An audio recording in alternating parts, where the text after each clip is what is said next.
We're having a good day here over at Pivot. Oh my God. Oh my God. Let's just go. Jesus. What? Liberation. Literally.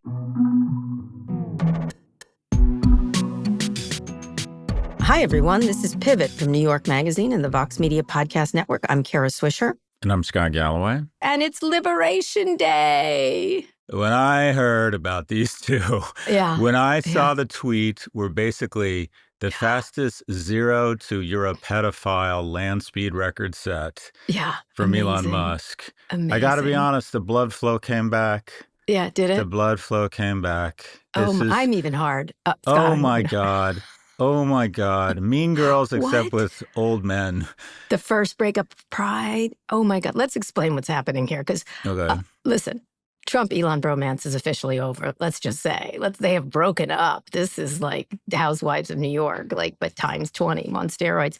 The two men laid into each other publicly on Thursday. This is after troubling a week or so of troubling as Elon left and they had that nice little Oval Office thing. But today it broke hard, real hard, speaking of hard, with Trump expressing his anger and frustration after Elon called his big, beautiful bill a disgusting abomination, which is fantastic. Sitting in the Oval Office with Germany's chancellor, Trump suggested Elon was suffering from Trump derangement syndrome, which is something Elon's accused people of. Meanwhile, Elon started shitposting on X in real time, saying, without me, Trump would have lost the election, and such ingratitude. He's probably correct. Trump later threatened to cut Elon's government contracts and subsidies, to which Elon replied, in light of the president's statement about cancellation of my government contracts, SpaceX will begin decommissioning its Dragon spacecraft immediately. This is what NASA uses to do everything right now. It's just ugliness. And then, of course, he threw in a pedophile thing around Epstein, saying Trump was in the Epstein files. That's why they didn't release them. That's just in the hour it happened. Trump also had no qualms about referencing Elon's black eye in the Oval Office last week. Let's listen. You saw a man who was very happy when he stood behind the Oval desk. And even with the black eye, I said, do you want a little makeup? We'll get you a little makeup. But he said, no, I don't think so, which is interesting and very nice. He wants to be who he is, so you could make that statement too, I guess. Look, Elon and I had a great relationship. I don't know if we will anymore. Don't know if he will. This is such a great breakup. I'll note I've been talking about this breakup for a while now. I knew this day was coming and how it would go down. It. I did. Let's listen to what I said back in the fall. It's two desperate people, desperate for attention sponges, fighting with each other. This is Highlander to me. There can be only one. I think they're going to have such a falling out. It's going to be delicious to watch when it comes. All right, it's delicious. Scott, it was just a week ago these two were doing this lovely send-off in the Oval Office, but it was weird for sure. What do you make of how ugly it got and so fast? I mean, as hard as you are. That's something I haven't heard from a woman in 15 years. Yeah, I know. I had to do it. It's clear.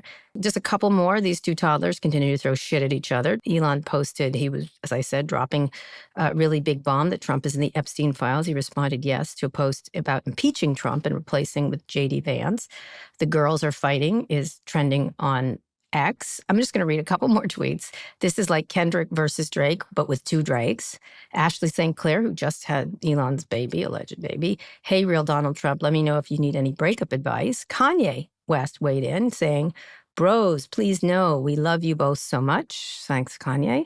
There's a tweet making fun of David Sachs, asking to be picked up at the White House because he's scared. What do you think's happened here, Scott? I mean, besides enjoyment for you and I and the rest of the world. I think this is a great example of what it means to not be a man. Grown men are supposed to be able to take blows and be the bigger man and walk away. I just think these are two fucking man children. And it's if it wasn't so sad, it'd be this funny. Or I guess it's just so beyond sad. It's funny. I was looking for some sort of insight here other than these are just two toddlers. A drug addict versus a malignant toddler. I went to, okay, who does the market think is going to win? Yeah, And I'd love to know. Well, Donald Trump media closed down 8%. Tesla stock is down by 14%. Tesla's lost $150 billion in value today, but that might be because Tesla actually has a real business you can do some value to. But $150 billion in destruction in value. I mean, essentially what Musk is doing is what every CEO is afraid to do. Every CEO in America has been afraid to show their true feelings and id for fear it would hurt shareholder value. Musk doesn't care. So he's willing to say, accuse the president of being a pedophile, and he loses $150 billion in value at Tesla. And then if you look at Kalshi and some of the things that investors or some of the things that's going on here, the chance that the bill gets passed has gone down. There's, I would say, the biggest. Will Trump end the EV tax credit? Odds spike from 74% to 80%. When will the Senate pass the reconciliation bill? Odds that it will pass before July fell from 49 to 44%. So it feels like this chaos. It's not going to be good for the trending bill.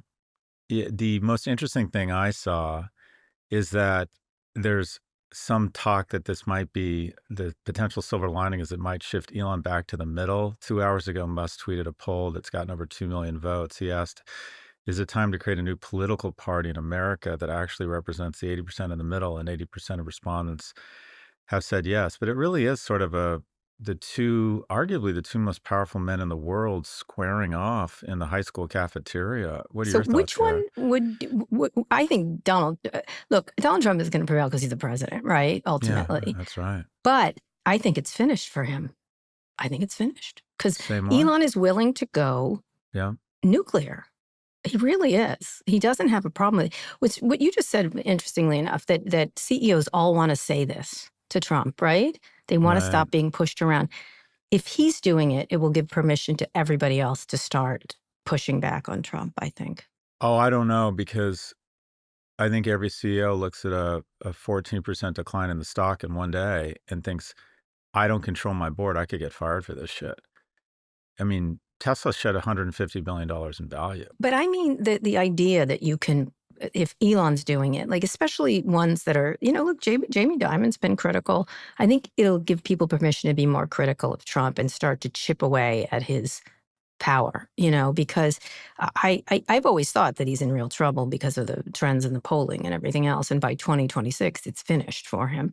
But now this sort of, there's no telling what I warned the Trump people this, there's also no telling what he could do, right? You just don't know where he's going. He's got means, he's got motive, he's angry. He's, as you know, a petty person. He's got, as you discussed, a problem with some drugs.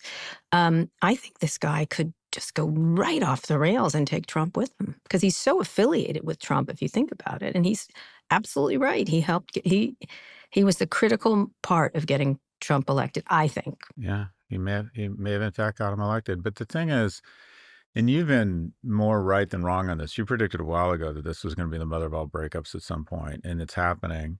And now it seems obvious, but at the time, people weren't predicting it, and you did predict it. But here's the thing. I think Trump has proven himself. We're in a slow burn towards an autocracy, and autocrats will sick their Department of Justice on people. And he's the president. And so if he wants to sick his DOJ on them, if he wants to fire up inspector generals to say, I have some real fears about his autonomous technology, and we're auditing Tesla's tax returns. Oh, and by the way, we have evidence that he was carrying illicit drug. I mean, this guy isn't beyond.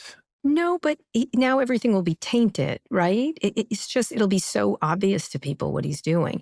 And whether you like Elon or not, he still has a lot of fans too, right? Now, his numbers were declining because of his affiliation with Trump, right? His numbers were going down, and his, he had just lost a lot of, because of the affiliation with Donald Trump. But if he's against Donald Trump, he'll get different fans, right? You could see, it's almost, oddly enough, it is like a wrestling match, right? And this is how Trump conducts everything. We're in the middle of a wrestling match with one of those idiot narratives that they have there, which is they're throwing blows, they're causing entertainment. But in this case, I think Elon can truly do a lot of damage to this man, and especially those who were so effusive about him, like Mike Johnson and others, right? He can pick them off one at a time, and Trump has to protect, right? In some ways, Trump can't go nuclear on him in a similar way. Maybe he can. I think this is such a tough one to call, and I think if our biases are coming out here, I think what we're discovering is you hate Trump more than Musk, and I hate Musk more than Trump. No. I just think he's unexpected, right? And so he's a wild card. I think he's, listen, I would do an interview with him in 5 seconds to talk about this, but I think that Trump is somewhat reliably corrupt the way he is. Trump, you never know what Elon's going to do. You just don't. But I read it as this is peak Musk, because what I just keep coming back to, I think Musk lately looks like an out of fucking control drug addict. All semblance of sense, reason, self-control seem to have literally, I just think the guy's totally come off the rails. But the one big takeaway here, Kara, is it's just so obvious that women are just too emotional to hold this much power. That a woman is just too emotional to be president. I mean, they menstruate, they have hormones, they're just too emotional. It is the first breakup of Pride Month. What does it mean for Doge, though? Like, now what's going to happen to Doge? And those staffers, I think there's like 90 of them. They got to go. They got to get rid of them so they don't do any, because they're Elon out. They're loyal, out because right? they're worried they're more Elon loyal. And they're probably very scared. They're probably in the midst of already trying to turn off their access. Right. I think the Doge cuts will stick because I think Trump doesn't care about, what nuclear stockpile inspectors. I don't care. USAID, I don't care. I think that a lot of those cuts will just stick, and they will. But yeah, the Doge, youth or children of the corn, they're absolutely out. But I personally, see, I saw, when I saw Musk in that office with a black eye looking around, I thought, he can't not be high long enough to go to the Oval Office and have the whole world staring at him. Right. So I think this is just, I saw this, and I've been so wrong about this. I've predicted this over and over. I thought that press conference, that presser with Musk in the office, was peak Musk. I'm like, and you thought that was it. That was the thing. Because Trump's now saying he threw him out, but go ahead. Well, I just think the guy is a rabid, he's like, he's, to see drug addiction jump the shark, like really go, whatever it is, parabolic, make the jump to light speed in full display. That's what I thought the story was. I mean, these people start fighting with everybody, right? That's an Onion headline. Elon Musk once again gets along with nobody. You're right. Trump joins. We are now on the same list as Donald Trump, right? Of people Elon has picked fights with, essentially, which is weird when you think about it. I gotta be honest. I wouldn't say I was relieved, but I had several people reach out to me, including friends who are lawyers, and go, I think, do you have a shit ton of liability insurance? Because I think your comments in the last day make it very likely that someone from Musk's universe just decides to file a nuisance lawsuit against you. He said, I hope you're ready. It's coming. Yeah, let's say what we're referencing. You gave an incredible speech on Piers Morgan. Let's play that and then talk about it quickly. I think his legacy is not going to be an EV or putting rockets into space. I think it's going to be unnecessary death, disease, and disability of the world's most vulnerable. That is not what it means to be an innovator. It's not what it means to be an American. It's not what it means to be a man. All right. So, Scott, I mean, that was something. I was so proud of you, I have to say. I appreciate that, Kara. It's like, that's my man. There you go. There's my lady. There's my lady. There's my girl. You went way farther than I go, I'll tell you that. I just look at everything, not everything, mostly everything through the lens right now. I'm trying to raise two good men. I'm barreling towards the end, and I'm a healthy person. So I think, what is my purpose? My purpose is to raise two loving, patriotic men. And I'm constantly thinking about role models. The president and the world's wealthiest man should be role models for young men. And the whole point of prosperity, if you're the wealthiest man in the world, it's pretty simple. What does that mean? Prosperity should translate to protection. And this guy right now, this drug addict who says his daughter is dead to him on a podcast and has cut aid to the neediest people such that 1,500 babies a day now are being born HIV positive, has 2 women concurrently suing him for sole custody of their child. This is exactly what it means to not be a man. This is exactly what you are not supposed to do when you recognize the blessings of this type of prosperity. And I think it's just shameful. I think it does tremendous damage to the next generation of leaders and tech leaders. All right, let me ask you to depraved is a big word. I was really struck by that word, by the way. What happens now to his companies? Because he said he was going to be focusing on Tesla, focusing on Starlink. Now he'll have a very troubled. He's obviously not going to get all the gimmies that he got, although he did get the regulators off his back, but maybe not now. Maybe they'll be back on his back. If you were him, right? He obviously is out of control. That's very clear. But what would you do at each of these? What's going to happen to each of these companies? And specifically, I mean, XAI, obviously Twitter. Can I just tell you, I would now pay $8. Remember we said there's no fucking way. So we get for Twitter. I got to say, it's probably good for Twitter in a really sick way. But where do each of these businesses go given his like clear off the rails situation? I mean, no publicity is bad publicity? What? No. Well, first off, Trump could cut off all subsidies to Tesla almost overnight.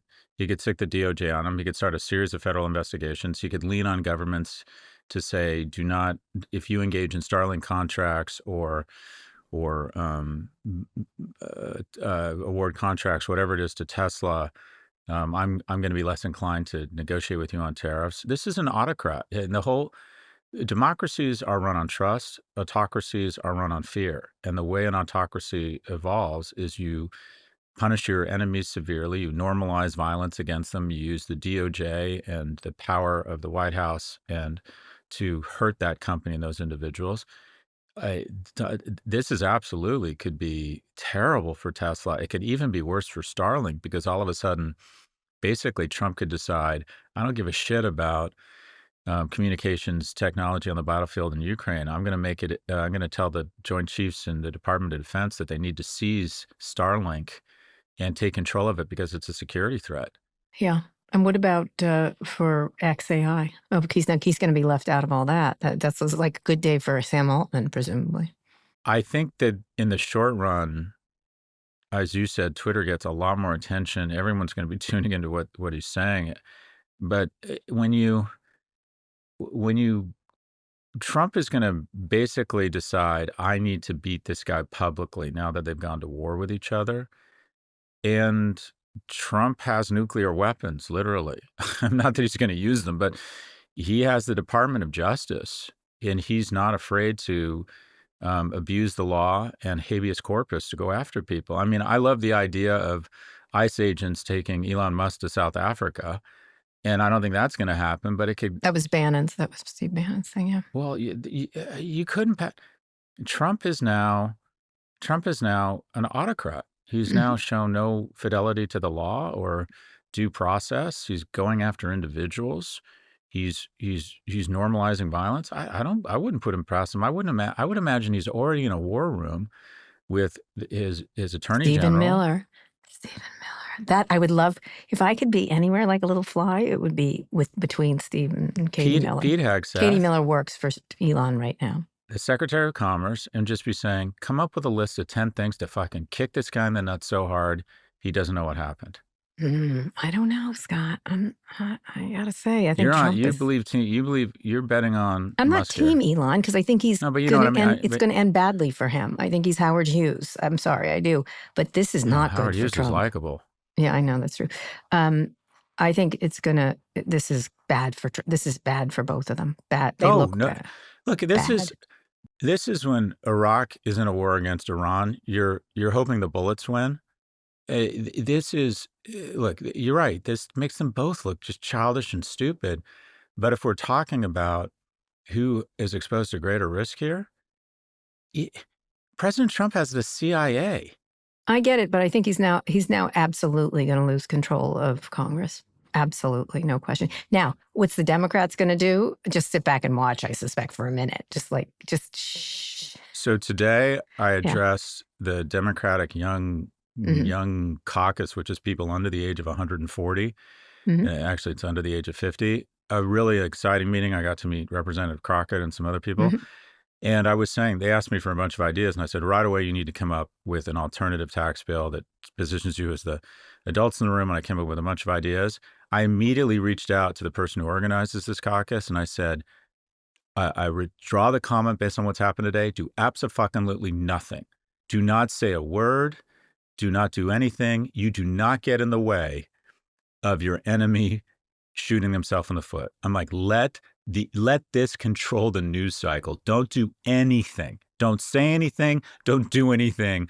Let the entire media world focus on this fight. Which they will. And this is a distraction, but what a fantastic. Anyway, we're having a good day here over at Pivot. Oh my God. Oh my God. Let's Jesus. Just go. Literally.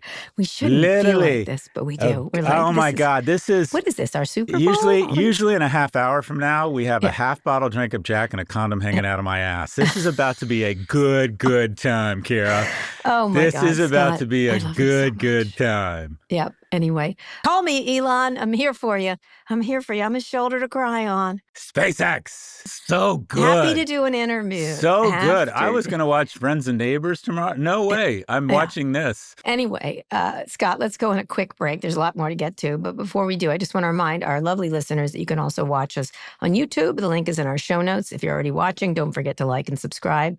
Okay, Scott, when we come back, how Trump's grudges, and this is the biggest one, are informing his latest executive orders. And Elon, there's an executive order coming your way, probably tomorrow. Scott, we're back. Perhaps in an attempt to steer the conversation away from Elon Musk, President Trump issued a series of executive orders on Wednesday night. This is how he governs by fiat, or tries to. These include a new travel ban that restricts the entry of people into the U.S. from more than a dozen countries, mostly from the Middle East and Africa, an investigation into former President Joe Biden and his aides. Trump is having the White House counsel and Attorney General Pam Bondi examine whether some of former President Biden's presidential actions were legally invalid, claiming aides acted without his knowledge. Biden has called this ridiculous and false. An order blocking Harvard's international students from entering the country. Harvard called this illegal, by the way. Trump also called on Secretary of State Marco Rubio to begin revoking visas of current foreign students at the university. I mean, he just can't stop. He cannot stop these things.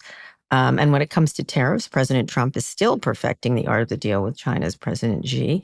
Trump posted on Truth Social earlier this week that Xi is, quote, very tough and extremely hard to make a deal with. Chinese state media reported on Thursday that the two leaders finally had their long-awaited phone chat, a call initiated by Trump. This is the first known formal contact between the two since Trump's inauguration.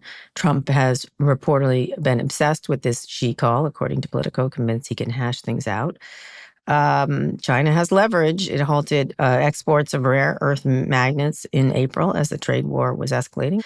This is really problematic. U.S. and European automakers say they're running out of these magnets, which are needed for EV motors, windshield wipers, brake sensors, and more. Some companies are considering shifting production to China to avoid export restrictions, building electric motors there, or shipping U.S.-made motors to China to install these magnets. Of course, it's against the goal of bringing manufacturing back to the U.S. The opposite might happen. So talk a little bit about these executive orders first, and then I think China's winning this. Oh, God, Trump is so incompetent. I can't even with the Chinese. But let's talk about these orders, because this is what he does when he feels out of control, presumably. Yeah, I feel as if you have someone who walks up to a poker table, goes all in, and then negotiates, and then folds before anyone else responds. And I wonder if I believe a lot of this, his policies on immigration are still his kind of number one policy. So I think he keeps saying, let's push it further and further, because people seem to respond, negatively, but it's still his kind of number one most approved approach. And these images of ICE rounding up people are shocking, but I think there's a certain element of his base that actually thinks finally we're getting serious about this.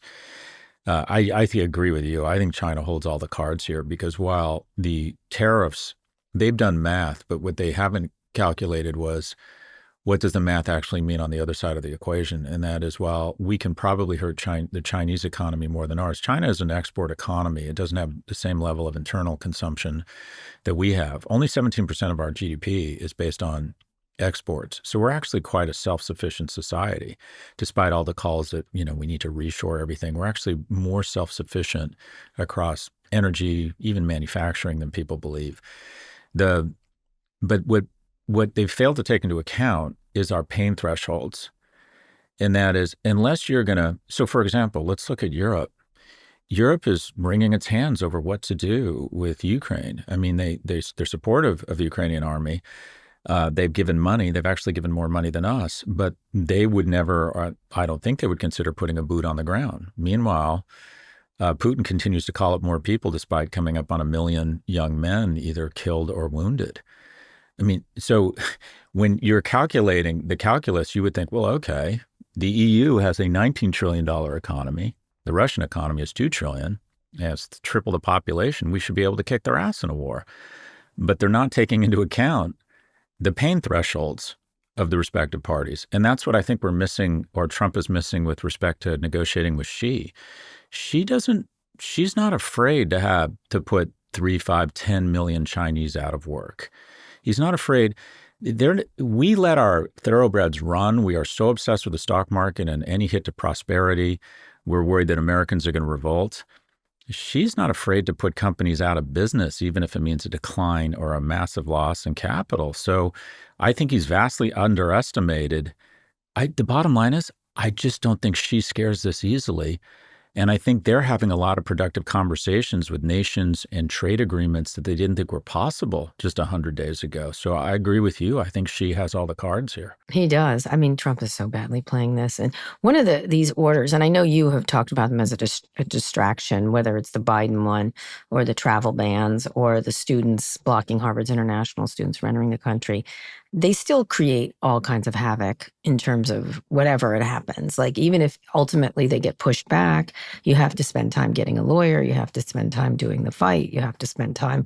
So I don't think they're just a distraction. They're meant to they're like flash bombs, like you can't see for a minute. And they do have real world impact. And that's the point of them, is to do that, even if they get overturned, because maybe 20 of them, they do 20 and 17 get overturned, but 3 don't, right? And that's what they're doing here. I do think it matters that they're creating a situation, putting Harvard on its back heel almost constantly, even if in the end Harvard will win. They'll win with a lot of damage. Same thing with all these other things. And again, as linking to China, it gives China an advantage. It gives all our enemies an advantage for us to be both petty and bullying when we don't have the cards, right? We just don't have the cards here. If you're playing poker, I suppose. But I think they have, especially with the things they have like magnets, manufacturing, everything else. This is what companies will do. They will do what it takes to create economic benefit for themselves. And if that means shifting to production in China, that's exactly what they'll do. So the opposite of what Trump wanted. Well, to be fair, I think Trump's initial instincts around a real trade asymmetry with China was correct. The IP flow into China is one way. They take Tesla and Apple technology and upskilling, and then they don't let it leave. And they let their media companies into the U.S., but they don't let ours in. So the IP flow is one way. There's real valid concerns. But to go to the Norm Macdonald joke, the late comedian, he said, he had this great bit on, I don't know if you are history buffs, but if you've heard of this country called Germany, they decided twice last century to declare war on the world. And quite frankly, at a very basic level, that's why Hitler lost. He was absolutely blitzkrieg, basically took over France in 2 weeks, conquered most of Europe in several months, was threatening to take over Britain, wanted to negotiate with Chamberlain, said, I'll let you keep the empire, I want Europe, then who knows what would have happened. But his mistake was he decided to declare war on Russia. And if you wanted to isolate China, and have a really strong hand to negotiate better terms on IP, where they steal it and sell it back to us more inexpensively, whatever it might be, wouldn't you want to sign up the EU in Latin America, or would you declare war on EU and Latin America at the same time, thereby creating? We were allies with Russia because Germany was so aggressive. He has turned our strongest allies into, quite frankly, sympathetic to China. I had dinner with the CEO of Alibaba, a wonderful guy. He was in Europe, roaming around, talking to European companies about them using the Baba cloud. Because for the first time, AWS, people are having concerns about using, European companies are having concerns about using Azure or AWS. So this is just the worst thing. It is terrible to be fighting with your allies, but what's worse is to be fighting without your allies. Yeah. Or also damaging the strongest parts of this country, not just attacking allies, attacking things in this country, whether it's Harvard or scientists. It's a constant attack on people, our strongest members, right, of our country and what we can do. Immigrants who bring innovation. Universities who may have to have reform, but not from the government. They should not this way. There's this idea that I keep thinking about is a lot of the stuff Trump is talking about, like the problem with trade with China or too much wokeness or whatever. Just pick whatever you want. Everyone I know is like, could agree with some of the direction, but every single person, including a lot of Trump supporters, are like, yeah, but not this. Like, you're seeing so many interviews with Trump people like, I didn't think he'd, this is sort of the leopard ate my face idea. But like, not like this, not this, not this. And it just is, it's overkill. And the executive orders are the expression of that, these crazy fucking executive. He looks like such a chump by doing these. But at the same time, even though he accuses Elon of being sort of the toddler, I think that's what they're doing. He's the toddler. He's the actual toddler. Elon's just one of the toddlers running around the White House. But this is what he's doing, just making a mess and then but just with no strategic value. Just to go to cosplay Henry Kissinger here, and I won't even say Marco Rubio, but a real Secretary of State in terms of realpolitik. They're going after Harvard under the auspices, and there's never been a flag this false of anti-Semitism. And I believe, for example, if you really cared about, say, I won't even call it anti-Semitism, but say you cared about the war in the Middle East, the Israeli-Gaza conflict, whatever you want to call it. I don't believe the key is Israel or Hamas. I believe the key is Qatar. I think if you wanted those hostages released and you wanted some path to a sustainable peace, you would put massive pressure on Qatar, who has been funding the tunnels and the bombs and providing safe haven for the senior leadership of Hamas. I believe that's the key. And let me ask you this. Do you think Trump is really going to bring about pressure and is really concerned with a country that he just accepted a $400 million plane from? So, and then the notion that they give a shit about anti-Semitism at Harvard. There have been 3 very scary anti-Semitic attacks. 2 young, lovely, engaged people who were working at the embassy were shot down and murdered. Governor Shapiro, his house, someone tried to burn down his house, who was blatantly anti-Semitic. And there was an attack in Boulder, Colorado, where an Egyptian man used a makeshift flamethrower and Molotov cocktails to attack a group participating in a solidarity walk for the hostages in Gaza. Has the president referenced any of those things? No. But quote unquote, he needs to go after anti-Semitism at these universities. Yeah, it's all nonsense. It's all absolutely. And we've discussed the economics here. Just think about it as an export. The export of education, letting foreign students into our universities, is a bigger business for us than us selling our movies and TV shows overseas. So this is all. It's just such. I'm just trying to think how you could. And there's a certain brilliance to this if you thought, how do I reduce our prosperity as elegantly and as efficiently as possible? And get some for myself and then be corrupt at the same time. In some ways, I have to say, I kind of like, even though Elon's a heinous piece of shit, as you noticed, I can see possibly a penny dropping with him with this bill. I think it is totally self-interested. At the same time, he can do math, right? Like he can't even put up with this, right? Like he's like, no.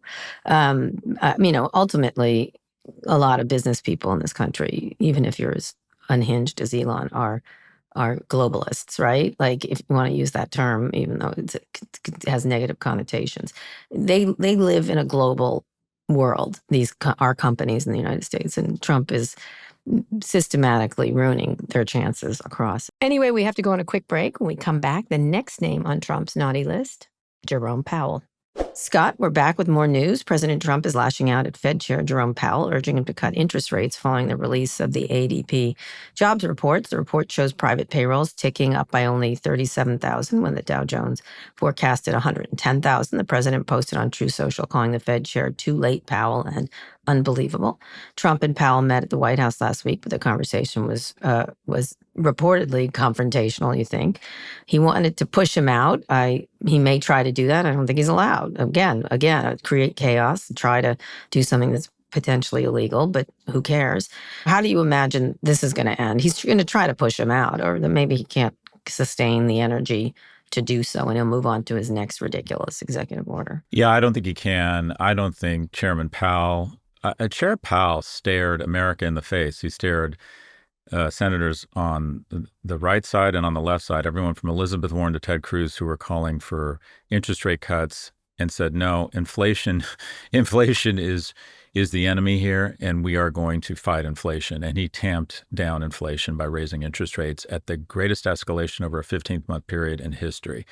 And there was huge. He does not get nearly the credit he deserves for the unfolding crisis that never unfolded, because he took a leadership position. The OECD has cut its growth forecast for the U.S. from 3.2% to 1.6%. They have cut that in half. And these numbers sound small, but when you go from 3.2% to 1.6% on a $27 trillion economy, you're talking about a loss of growth of $400 billion in business. That is real cabbage. And they cited it was very simple. It's insecurity over tariffs and global trade and a weakened or uncertain immigration policy.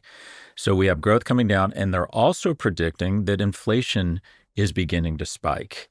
That is really, if you want to see, I don't even like to use the word impeach, because that's when people accuse the left fairly of politicizing certain things that shouldn't be politicized.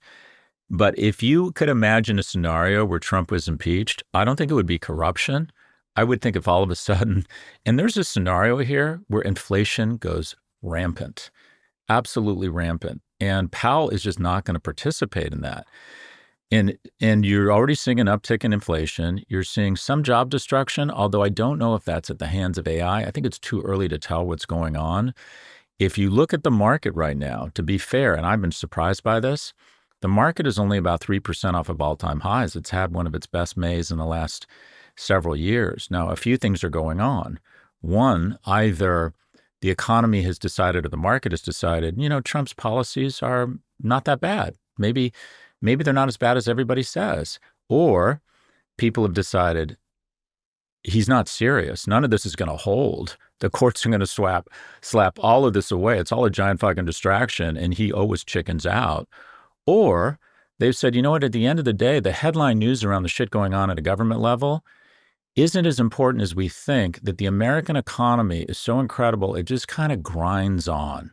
People are learning how to use AI. They're still going to the grocery store. They're still taking vacations. Companies are still innovating. They're still selling. People are buying. People are still hiring. Because if you look at the economic data and you look at the market right now, you can cherry pick pieces of data that guys like me who are catastrophists like to call on. But I've actually been shocked at how resilient the economy is right now. But Chairman Powell is not going to be muscled around by anybody. Not going to be muscled around. No, he's not. Trump might try it if he gets desperate enough. We'll see. I mean, he can only put out so many fires. He does have to settle with Musk and hope that he calms down, because if he's fighting with this person, this person, this person, this person, it's really going to start to mount as chaos. Sort of a chaos monkey. The California State Senate is looking into Paramount's reported settlement offer to President Trump over his lawsuit alleging mental anguish from the editing of a 60 Minutes interview with Kamala Harris. Paramount reported, I know. God. Oh my God. Anyway, whatever. They can try it. Paramount reportedly offered Trump a $15 million settlement, which the president did not think was enough.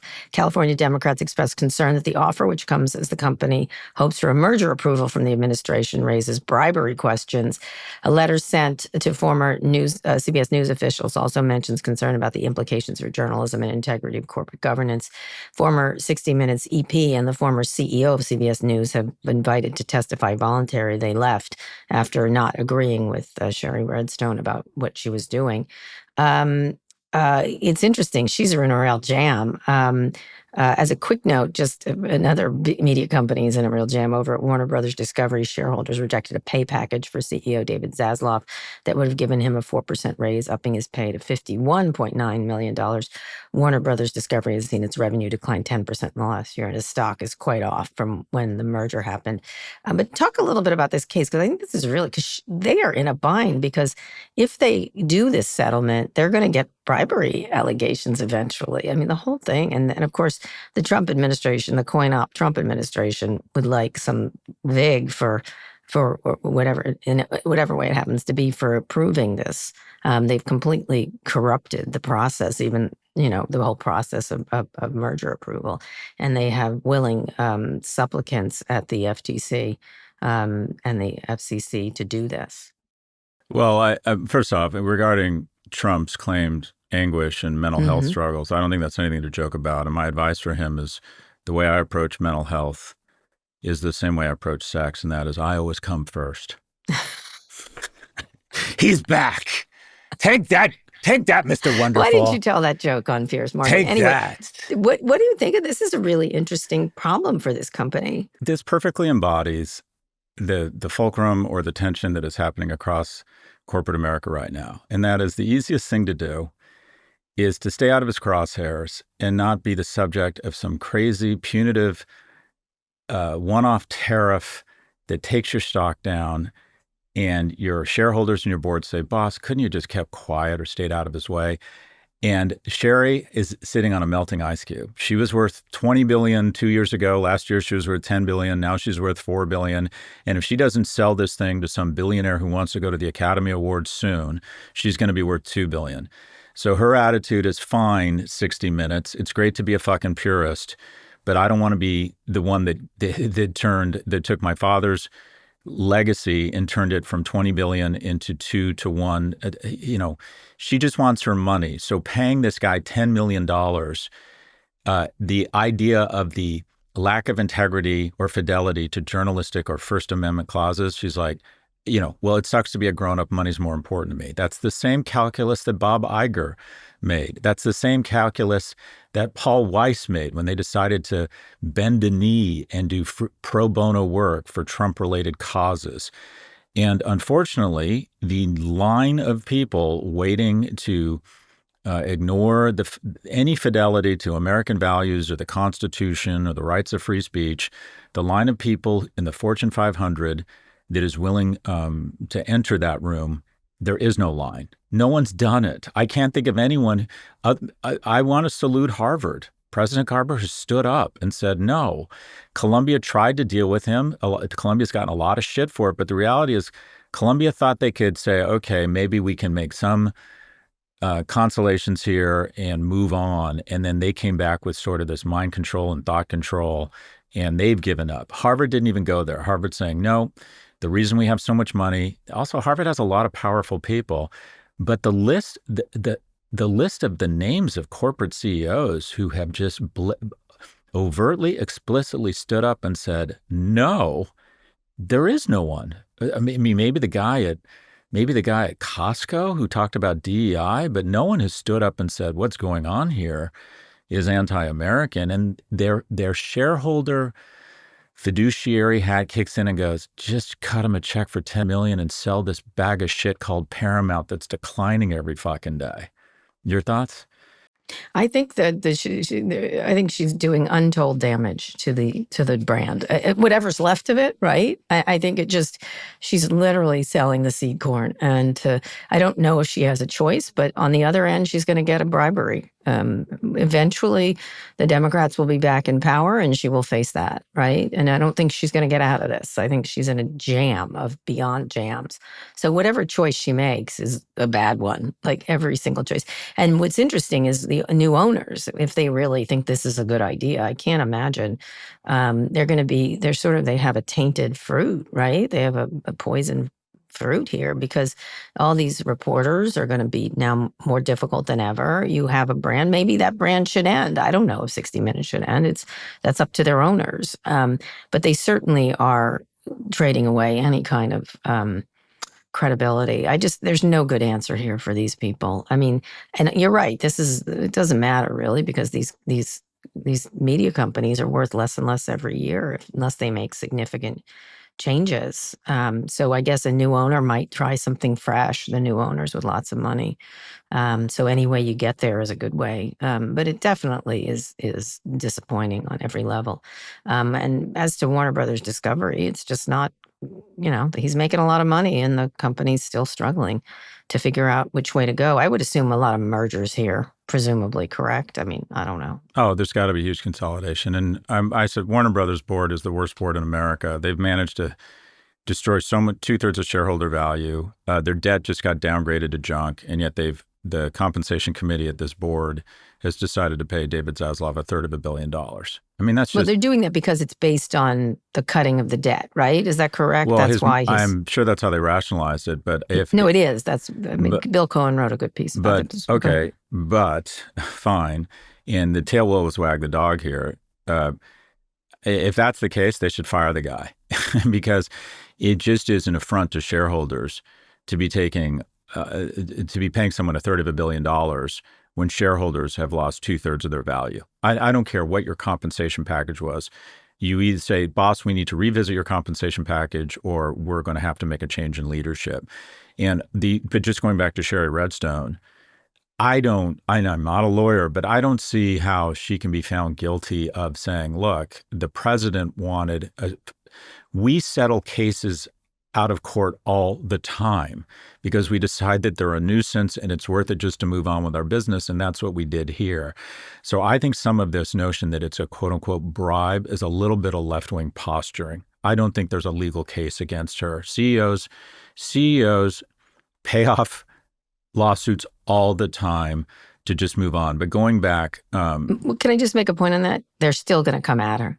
They're going to the bribery thing, whether it sticks or not, they're going to go for it. When you say they, who do you mean? The California or the Democrats or whatever. I think she's going to be in litigation for a very long time. Oh, I think they'll move on to bigger fish to fry. Really? Interesting. Okay. I mean, do you think there's really a case here? They settle suits all the time. I guess this one's particularly ridiculous. It's particularly they're all somewhat ridiculous, but I suspect the ABC one, there was probably emails, there was probably embarrassments. In this case, it's just ridiculous.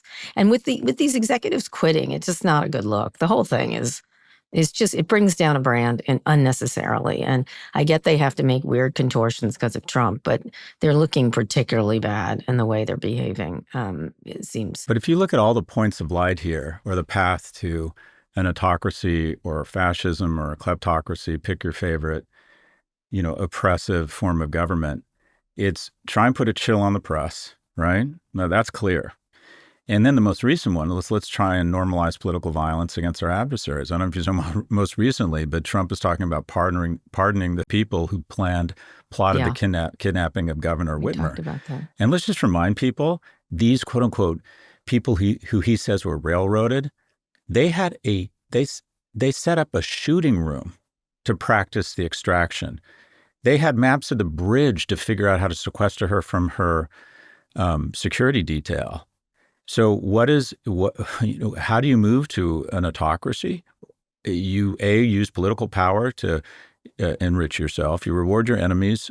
You punish your enemies unfairly. You refuse you normalize violence against your political enemies, and you create a chill across free press. I mean, other than him standing up and dressing like Putin, I mean, what is it we want before people are just going to come out and say, okay, this guy really is, an autocrat slash, embracing very fascist ideals.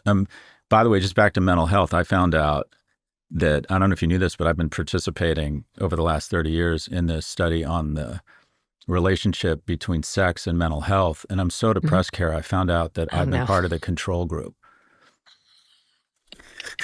On that note, she's not coming out looking good in this thing. Think about Paramount, though. You know what defines America, other than the world's richest man killing the world's poorest children, is the fact that the three central figures in the Paramount deal are Sherry Redstone, Edgar Bronfman, and David Ellison. What do they all have in common? They're all the children of billionaires. The only people propping up media right now are billionaire kids who want an excuse to hang out in L.A., drive Porsches, and bang actresses. I guess. Well, whatever. Which, by the way, I'm down for. If I had billions of dollars, that's what I'd be doing. Perhaps. Anyway, we'll see. I have to tell you, well, Mission Impossible's doing well. I don't know what to say. Anyway, good job. That's the key. It all comes back to Tom. To Mission Impossible. Although Lilo and Stitch is doing better. If you've got a question of your own that you'd like answered, send it our way. Go to nymag.com/pivot to submit a question for the show, or call 855-51-PIVOT. And listen up. We're going to be doing another call-in show soon. Submit your questions and let us know what you'd like to talk to us about live, and the producers will be in touch. We like those shows. We think our listeners are so smart. All right, Scott, one more quick break. We'll be back for predictions. Okay, Scott, let's hear a prediction. Okay, so my prediction is sort of a boring one, but Trump is feeling his oats around the macho steel industry. He threatened to take tariffs from 25% to 50%. And as a result, you've seen a surge in the stock prices of our few remaining steel manufacturers. Cleveland-Cliffs jumped 22%, which for a boring manufacturing stock is enormous. Steel Dynamics jumped 13%, Nucor up 12%, Vanex Steel, ETX rose more than 3%. And just that alone, there are few prosperity killers like a steel tariff. Because here's the thing, this is an unimportant small industry. This is not a big business. It's not an important business. And we can easily import steel from Mexico and Canada. We don't even have to have the security risk of importing it in from China. And importing it in from Japan, which is a hugely important ally, of which our ships that we're worried about building actually defend Japan. But we've decided this is super important. But what it will do, while actually supporting very few employees or growing the business a great deal, what it will do is raise the cost of housing and cars dramatically. And by virtue of the fact of these companies that are sleepy companies, when you see their stock price accelerate, it's based on the following, that these companies are going to be able to charge usurious prices now that the tariffs are going from 25 to 50%. And folks, who do you think is going to pay for that increase in stock price? Consumers buying cars, consumers buying housing. So my prediction is, as has happened with the taco trade, coined by Financial Times journalist Robert Armstrong, you are going to see Trump back down on the steel tariffs when he starts to recognize and gets calls from the many more people than the small union or the small number of employees benefiting from the increase in these tariffs, and the huge number of consumers, automobile, and home builders that are going to get punished radically by this. He will back off the tariffs, and we will see the stocks of these companies return to their pre-tariff prices. In sum, my prediction is Cleveland-Cliffs and Steel Dynamics give up all the gains, as evidenced by what has taken place with the taco trade thus far in 2025. Well, we'll turn our attentions then also to That was a snoozer, wasn't it? That's a snoozer. That's a snoozer. Why don't you yell at Piers Morgan again? That's a snoozer. You used up all your juice on that one. That's what you did. I'm out. You're done. You're done. Can I call you an Uber? I'm going to sleep. Why don't you go, steel trade is depravity. There you go. Say depravity. Yell depravity one more time for me. No, I won't. I can't. Sorry, Kara. I'm not your Fifi the dancing poodle here to entertain you. You eating your oysters on the bay, injecting jellyfish semen into your blood so that you can look 61 again. I will not be a part of your circus of health. Okay. Elsewhere in the Kara and Scott universe, this week on Prop G Markets, you spoke to Robert Armstrong, the U.S. financial commentator for the Financial Times, the person who coined Trump's favorite phrase, taco trade, which is Trump always chickens out. Let's listen to a clip. The best thing about the president's tariff policy is the chickening out. Hooray for chickening out. I'm all for it. And I hope that it may continue forever. So the idea that I've made this stupid gag and I might actually at the margin make the president less likely to chicken out is a very negative unintended consequence I wish, if possible, to wash my hands off of. That's funny. Chickening out. That's such a good word. Chicken. Bok, bok, bok. Okay, that's the show. Thanks for listening to Pivot, and be sure to like and subscribe to our YouTube channel. We'll be back next week. Scott, read us out. Today's show is produced by Lara Naaman, Zoë Marcus, Taylor Griffin, and Kevin Oliver. Ernie Indradat engineered this episode. Thanks also to Dubros, Mia Severio, and Dan Shalon.